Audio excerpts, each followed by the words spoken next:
శ్రీమాత్రే నమః. ఈరోజు వీడియో దేవాలయంలోకి వెళ్ళే ముందు కాళ్ళు ఎందుకు కడుక్కోవాలి ఈ వీడియోలో చూద్దామండి. మనము వీడియోలకు వెళ్ళిపోదాము. గుడికి బయలుదేరామంటే స్నానము చేసే బయలుదేరుతాము. అయినా గుడి బయట పంపు వద్ద లేదా బావి వద్ద మళ్ళీ కాళ్ళు కడుక్కొని వెళుతాము.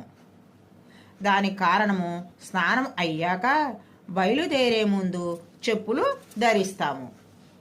కాన ముందుగా గుడి బయట పాదరక్షలను వదిలి పంచభూతాల్లో ఒకటైన భూమిపై నిలబడి పంచభూతాలకి అధిపతి అయిన నీ వద్దకు వస్తున్నామని మననము చేసుకుంటూ ఆ పాదమస్తకము పరిశుభ్రము చేసుకోవటానికి తొలుత 2 కాళ్ళు వెనక ముందు తడిచేలా కడుక్కుంటాము.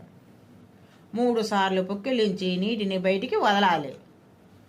దేవా, శరీరమును వాక్కులని మూల కారణకమైన నాలుక నోరు కూడా పరిశుభ్రము కొని నీ ముందుకు వచ్చి ప్రార్థిస్తున్నాము. కాన మమ్ము దీవించు అని అర్థము. అందుకే విధిగా దేవాలయంలోకి వెళ్ళే ముందు కాళ్ళు నోరు శుభ్రపరుచుకొని దర్శించుకోవాలి.